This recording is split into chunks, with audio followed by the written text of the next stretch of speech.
Students continue करते हैं Pythagoras theorem के साथ। हमने ये थ्योरम पहले भी क्लास 7th में 8th में पढ़ी है, यूज़ की है।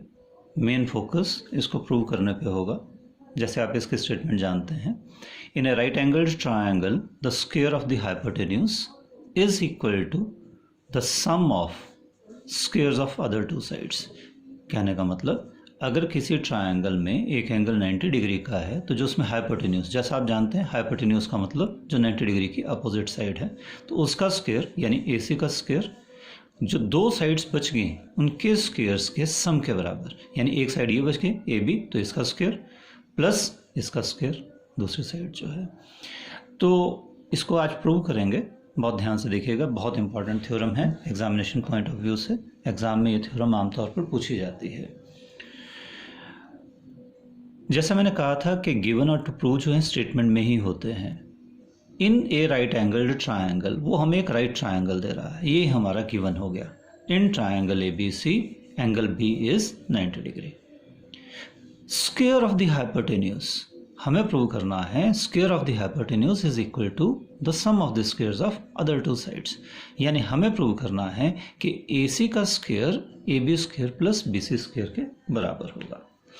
अगर मैं थोड़ी देर के लिए मान लूँ कि मेरे पास ये जो आपको दिख रहा है ये नहीं है, जो ट्रायंगल ABC है उसमें एंगल B 90 का है, तो एक ट्रायंगल में इसको कैसे प्रूव करें, स्क्वायर्स कहाँ से लाएं, दिक्कत हो जाएगी। तो मुझे कंस्ट्रक्शन करनी पड़ेगी।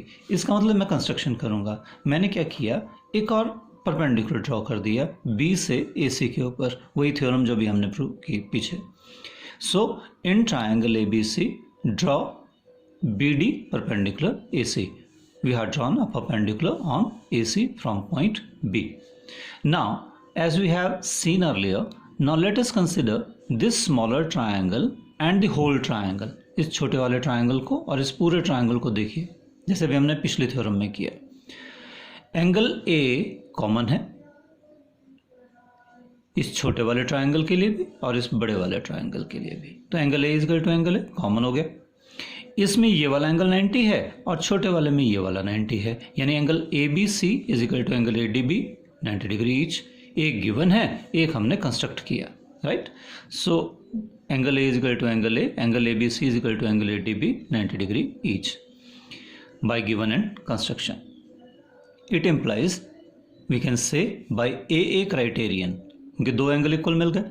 जब दो एंगल इक्वल मिल गए तो ट्रायंगल सिमिलर हो गए। So we can say by AA criterion triangle ABC is similar to triangle ADB, and when the two triangles are similar corresponding sides will be proportional, their ratio will be same. So as discussed earlier, if we take side AB in whole triangle, then AB side is opposite to this angle. If we call it theta, then this side is opposite to theta, and in this smaller triangle AB is, now theta angle will be, if this is theta, this will be 90 minus theta, and if this is 90 minus theta, this will be theta, and this will be 90 minus theta, right? So what does it mean? In complete whole triangle, the bigger triangle, AB is opposite to theta. So we have to look a side in triangle ABD which is opposite to theta, and that is AD.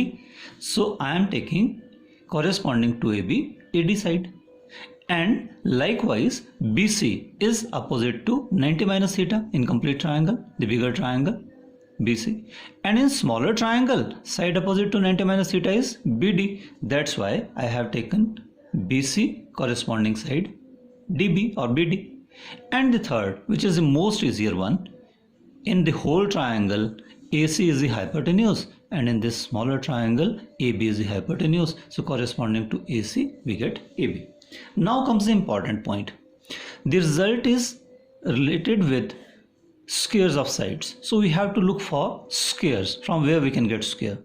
If I discard this one, the middle one, this ratio, if I discard it, then by cross multiplication I get AB into AB, AB square, right? So I discard this, I take first and second. So AB upon AD is equal to AC upon AB. By cross multiplication, I get AB square is equal to AC into AD. Right? Now, let us take the other one. Instead of taking triangle ADB, now let us take BDC. Now I am taking triangle ABC, the whole triangle, and the second part, that is BDC. In triangle ABC and BDC, again the same process.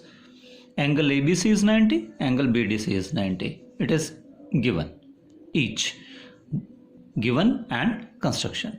And angle C, this angle C, theta, which I named, angle C is common to both the whole triangle ABC and the part triangle BDC.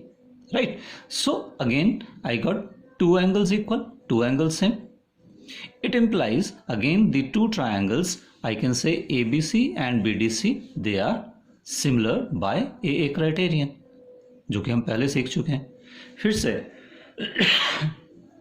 इसमें अब corresponding sides choose करनी है. बस ये आपको technique सीखना है कि कॉरेस्पॉन्डिंग साइड्स आएंगी कैसे. मैं फिर से एक बार एक्सप्लेन कर देता हूँ.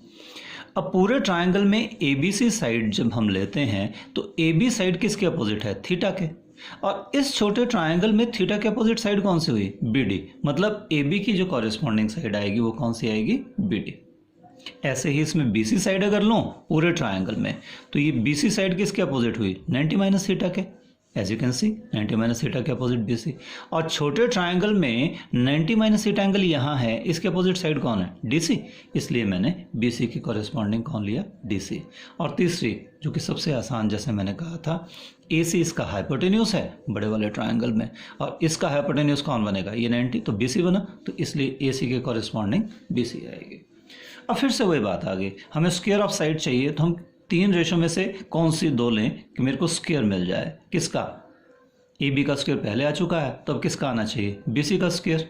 ठीक है, तो उसके लिए BC इन दोनों में है तो मैं फर्स्ट वाले को डिस्कार्ड कर देता हूँ, पहले रेशो को छोड़ देता हूँ, इन दोनों रेशो को लेता हूँ तो BC इंटू BC क्या बन जाएगा? BC square. और ये क्रॉस मल्टीप्लाई करके AC इंटू DC.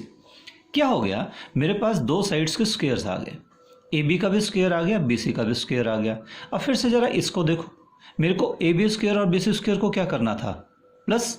तो मैं क्या करता हूँ, इन दोनों इक्वेशन 1 और 2 को क्या कर देता हूँ? ऐड कर देता हूँ. जैसे मैं इनको ऐड करूँगा, AB square plus BC square, दूसरी साइड में क्या हो जाएगा? AC into AD plus AC into DC. अब इन दोनों में AC कॉमन है, AC मैंने कॉमन ले लिया, यहाँ से बचा AD और यहाँ से बचा DC.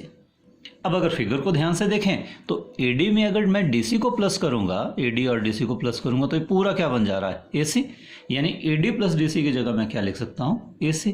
यानी AC इंटू AC आ गया. AC into AC means AC square आ गया हमारे पास. AB square plus BC square is equal to AC square. बस यही प्रूफ है पाइथागोरस थ्योरम का. सो स्लाइटली डिफिकल्ट, थोड़ा सा मुश्किल है, लेकिन ध्यान से देखिए. खासकर जो मैंने आपको कहा, ये जो ट्रायंगल हम सिमिलर प्रूव करते हैं और उसके बाद जो ये कॉरेस्पॉन्डिंग साइड चूज करते हैं, इसको बहुत ध्यान से देखिएगा. और इसमें अगर कोई दिक्कत हो तो मेरे को बताना. ये जो पिछली थ्योरम हमने प्रूव की थी, इसमें हमने इसी के ऊपर फोकस किया था. इसका जो कन्वर्स है पाइथागोरस थ्योरम का, जैसा आपको मैंने कल भी एक सिलेबस भेजा, उसमें से कन्वर्स जो है अब हटा दिया गया है, तो कन्वर्स करने की ज़रूरत नहीं है. हालांकि हम उसे अप्लाई ज़रूर करेंगे, तो उस रिजल्ट को सीखेंगे, प्रूफ उसका सिलेबस में नहीं रहेगा. और फिर हम क्वेश्चंस करेंगे एक्सरसाइज के. तो इसमें अगर कोई दिक्कत आई होगी तो मेरे को बताइएगा, मेरे को मैसेज करिए ग्रुप में, ताकि फिर मैं इसमें से जो भी आपकी प्रॉब्लम है उसे दोबारा से क्लियर कर सकूँ. Thank you.